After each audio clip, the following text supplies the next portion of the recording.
After 6 long years, One Punch Man is finally back. Season 3 kicks off with the first explosive episode titled Strategy Meeting. And this isn't just a return, it's a full-scale rebirth of the franchise. From the very first scene, one thing is crystal clear. This season is setting up for chaos. Heroes, monsters, and the rise of Garou will collide in ways we've never seen before.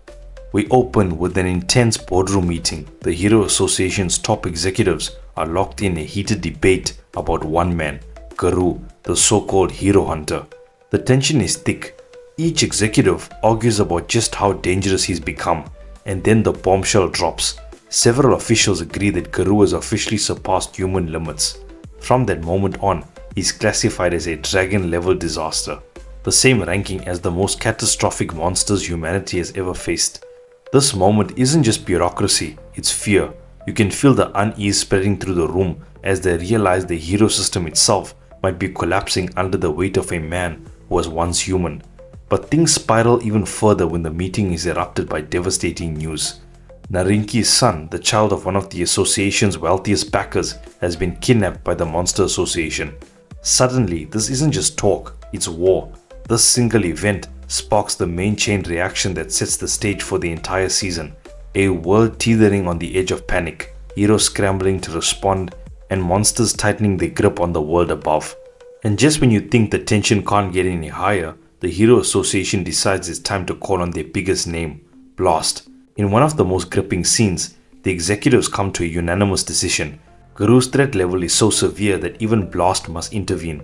But the revelation that follows shocks everyone. Blast refuses. He doesn't take orders. He acts only on his own will. That statement sends the entire boardroom into chaos. The world's strongest hero, the man they consider the ultimate weapon, simply walks his own path, and they can't control him. The debate turns messy, with arguments breaking out over whether Blast deserves special treatment. It's a subtle but powerful moment showing the cracks forming within the very system that's supposed to protect humanity. Meanwhile, Child Emperor is seen buried in work, sitting before countless monitors, analyzing every possible lead. He's deployed multiple robots to search the underground routes once used by Elder Centipede, hoping to find Narinki's son. But his tone is cautious. It'll take time, he warns. And time is exactly what they don't have. While the executives talk and the geniuses strategize, some heroes are done waiting. Enter Tatsumaki, the tornado of terror. Her impatience is practically vibrating off the screen. She's ready to take matters into her own hands. Frustrated with the slow pace of everyone else, if they won't move faster, she says, I'll handle it myself. This fiery energy sets the stage for a stunning montage, an introduction sequence reminding us exactly who these heroes are and what makes them great. We see Atomic Samurai preparing for combat, then Zombie Man, calm as ever, plowing through a swarm of monsters, his body shredded, regenerating instantly, never stopping. Silver Fang, the veteran martial arts master, steps into action, and Puri Puri Prisoner brings his signature flair, flamboyant, powerful, and hilarious as always. His iconic catchphrase cutting through the tension with a dose of levity. But the laughter doesn't last long. Suddenly, a national state of emergency is declared, and that's when everything starts to unravel. We cut to Fubuki, her expression caught between fury and fear. Her entire Blizzard group has been decimated in an ambush by the Monster Association. This has gone too far, she says with resolve. The threat has reached a critical point. Even S-class heroes are in danger now. Fubuki demands an emergency meeting with the top brass and decides to take action herself. Her next destination? Saitama's apartment. The scene is beautifully cinematic. Fubuki walking through the windy streets, alarms echoing in the distance, her coat whooping behind her. She knocks on the door, and instead of Saitama, an elderly man opens it, calm and kind, inviting her inside. Confused but composed, she follows him, and then the tone flips completely. Inside, she finds Saitama, King, Silver Fang, and Genos locked in a video game battle. Snacks everywhere, utterly oblivious to the chaos consuming the world. The camera focuses on Fubuki's face, disbelief and frustration mixing together. The fate of humanity hangs by a thread, and these guys are gaming.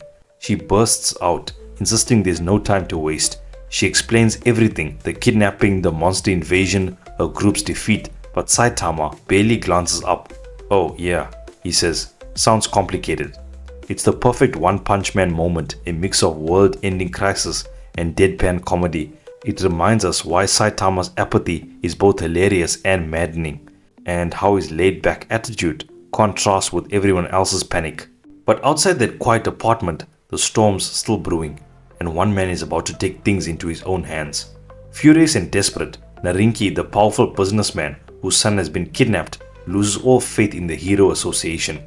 He announces he's forming his own private military squad, made up of ex-soldiers, mercenaries, and disgraced heroes. With his immense wealth, he arms them with cutting-edge weaponry and experimental tech and gear even the Hero Association doesn't have. It's a bold move, and one that signals the growing divide between heroes, humans, and the people they're supposed to protect.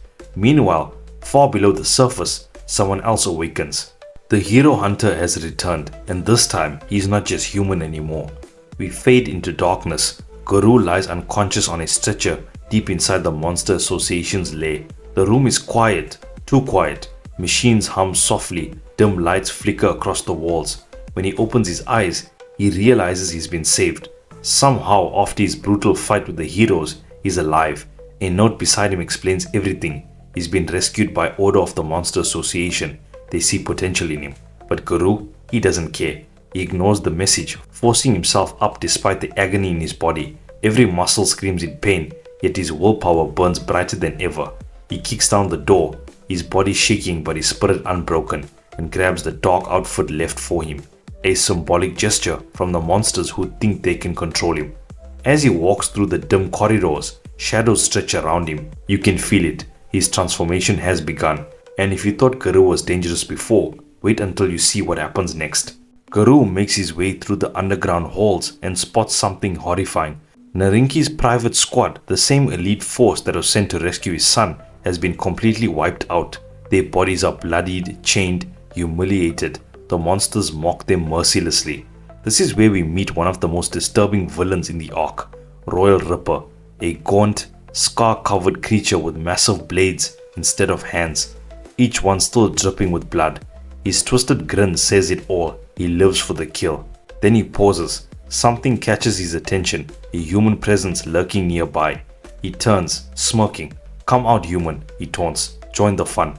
From the shadows, Garou steps forward, unfazed and unshaken. The crowd of monsters murmurs. So this is the hero hunter, the one who's taking down S-class heroes with his bare hands.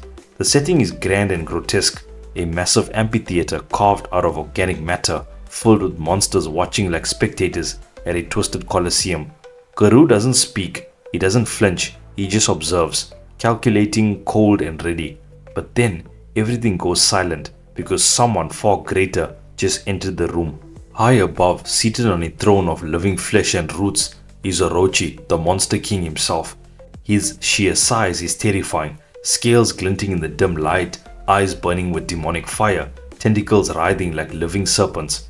At his side, Gyoro, the psychic puppet of Psychos, speaks, her voice warped and echoing. She announces that Orochi and the association have decided to grant Garou a position among the executives.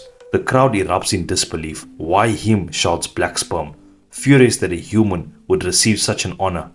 Gyoro's response is calm but chilling.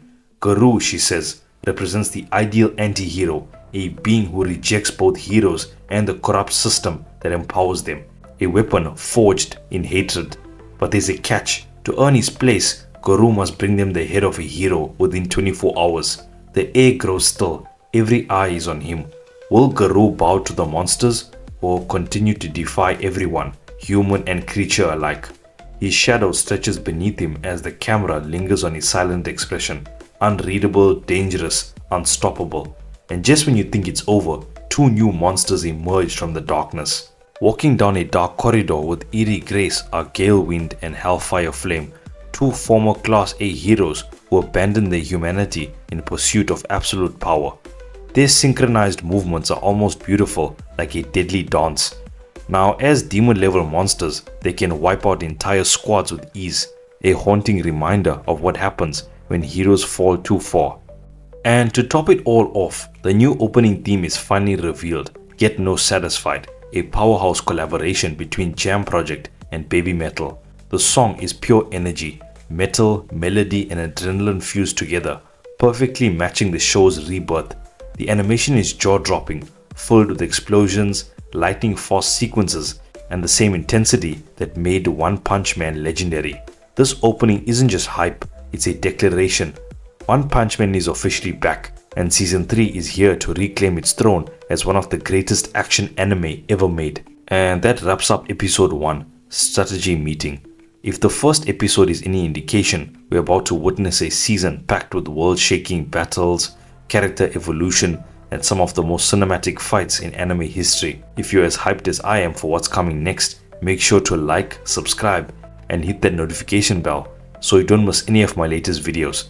Thank you so much for watching, and I'll see you guys in the next one.